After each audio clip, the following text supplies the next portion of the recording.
Assalamualaikum warahmatullahi wabarakatuh. Kami dari Kelompok 2 yang beranggotakan Aniswa Mentari dan Suliana akan mempresentasikan hasil kerja kami yang berjudul Ruang Lingkup dan cabang-cabang kajian filsafat. Yang pertama, kedudukan filsafat dalam ilmu pengetahuan. Pada mulanya, ilmu pengetahuan belum ada di muka bumi, dan ia menjawab persoalan-persoalan di masyarakat, baik itu secara umum maupun khusus adalah ilmu filsafat.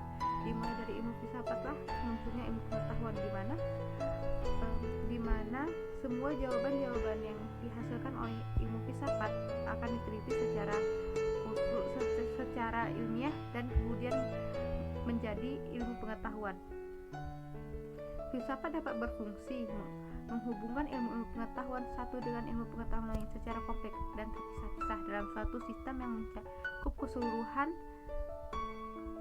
keseluruhan secara komprehensif, terpadu dalam suatu totalitas. Perkembangan dewasa ini, setiap disiplin ilmu memiliki filsafat sendiri-sendiri. Yang kedua, ruang lingkup kajian filsafat. Yang pertama, metafisika. Metafisika berasal dari kata meta, yang berarti dibalik dan tersembunyi, dan fisika yang berarti dunia yang tamak. Metafisika adalah bagian dari filsafat, ilmu yang mempelajari dibalik realitas. Metafisika merupakan bagian filsafat dibalik fisika yang terlihat. Metafisika secara prinsip mengandung konsep kajian tentang suatu yang tersirat rohani atau tidak dapat diterangkan dengan kaidah penjelasan yang ditemukan di ilmu yang lain. Metafisika secara tradisional didefinisikan sebagai pengetahuan tentang pengadaan, di mana metafisika merupakan upaya untuk menjawab problematika realitas pada masanya. Yang kedua, ontologi, di mana berasal dari perkataan Yunani, yaitu antos dan logos, logika. Antos berarti teori dan logos berarti logika. Jadi ontologi adalah teori tentang keberadaan sebagian keberadaan, atau ilmu tentang yang ada. Ontologi diartikan sebagai suatu cabang metafisika yang berhubungan dengan kajian mengenal eksistensi itu sendiri. Ontologi mengkaji sesuai yang ada sepanjang sesuatu itu ada. Tokoh Yunani yang memiliki pandangan yang bersifat ontologis adalah Thales, Plato, dan Aristoteles. Menurut Dellinge, ontologis adalah bagian dari filsafat dasar yang mengungkapkan makna dari sebuah eksistensi yang pembahasannya meliputi persoalan berikut. 1. Apakah artinya ada hal yang ada? 2. Apakah golongan-golongan dari hal yang ada? 3. Apakah sifat dasar kenyataan dan hal ada? 4. Apakah cara-cara yang berbeda dalam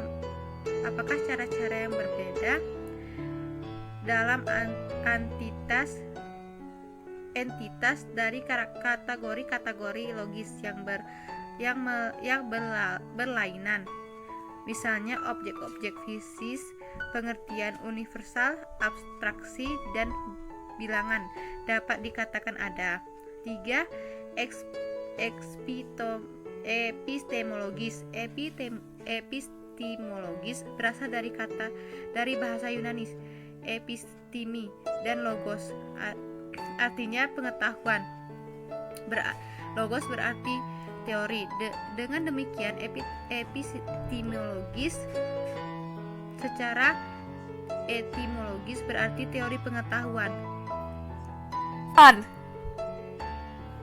Berikut adalah aliran-aliran dalam empirisme epistemologis. Yang pertama yaitu rasionalisme. Aliran ini berpendapat semua pengetahuan bersumber dari akal pikiran atau rasio. Tokoh-tokoh diantaranya yaitu Descartes, Spinoza, Leibniz. Yang kedua, aliran empirisme. Aliran ini berpendirian bahwa semua pengetahuan manusia diperoleh melalui pengalaman indera. Indera memperoleh pengalaman kesan-kesan dari alam empiris. Selanjutnya, kesan-kesan tersebut berkumpul dalam diri manusia tersebut dan mengalaminya. Tokoh-tokoh dalam aliran ini adalah John Locke, David Hume, dan David Hume. Yang ketiga, aliran realisme. Realisme merupakan suatu aliran filsafat yang menyatakan bahwa objek-objek yang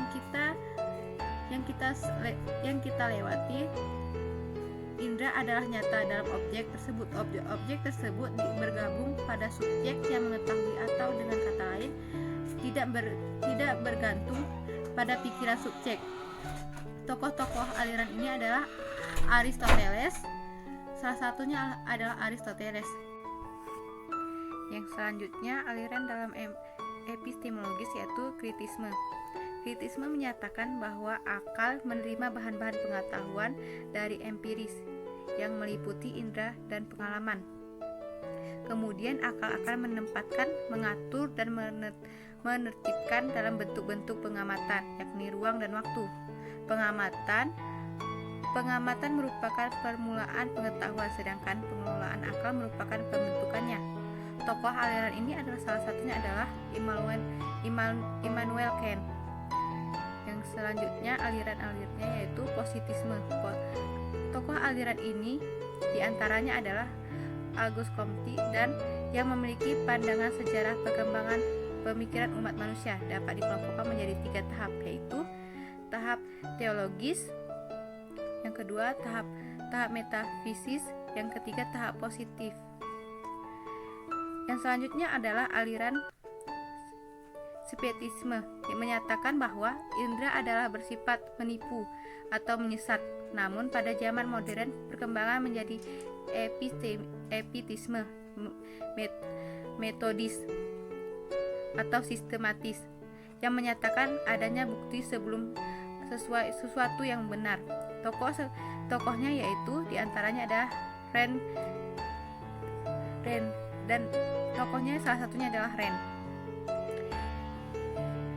Yang selanjutnya adalah aliran praktisme. Aliran ini tidak mempersoalkan tentang hakikat pengetahuan, namun mempertanyakan tentang pengetahuan dengan manfaat atau guna dari pengetahuan tersebut. Dengan kata lain, kebenaran pengetahuan hendaklah dikaitkan dengan manfaat dan sebagai saran suatu perbuatan. Tokoh aliran ini diantaranya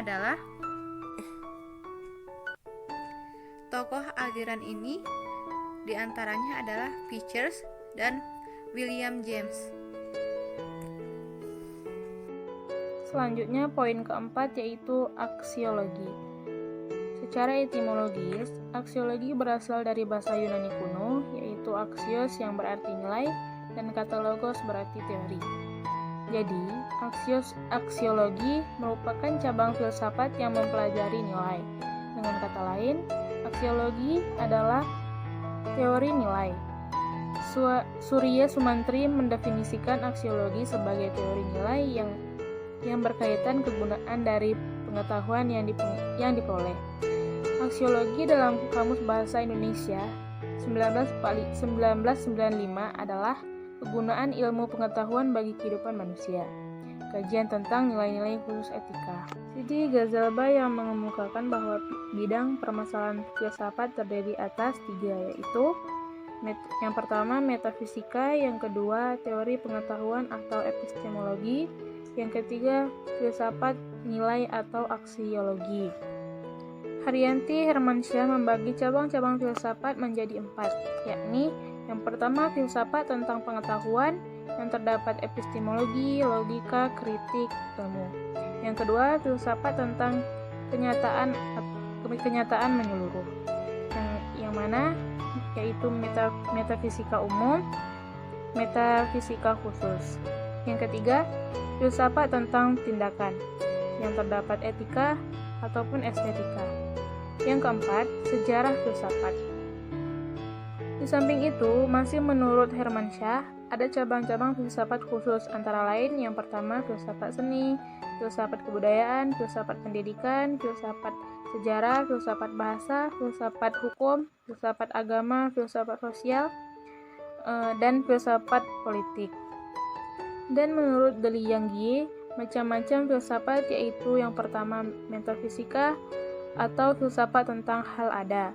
Yang kedua epistemologi yaitu tentang pengetahuan. Yang ketiga metodologi atau teori tentang metode.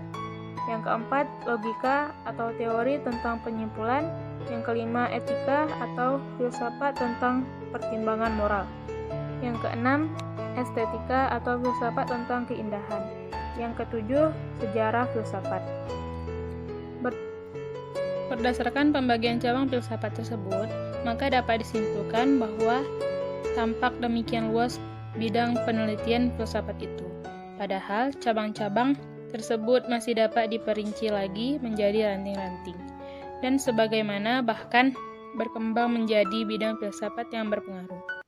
Untuk sekian hasil presentasi makalah kami dari kelompok 2. Kami akhiri dengan mengucapkan Assalamualaikum warahmatullahi wabarakatuh.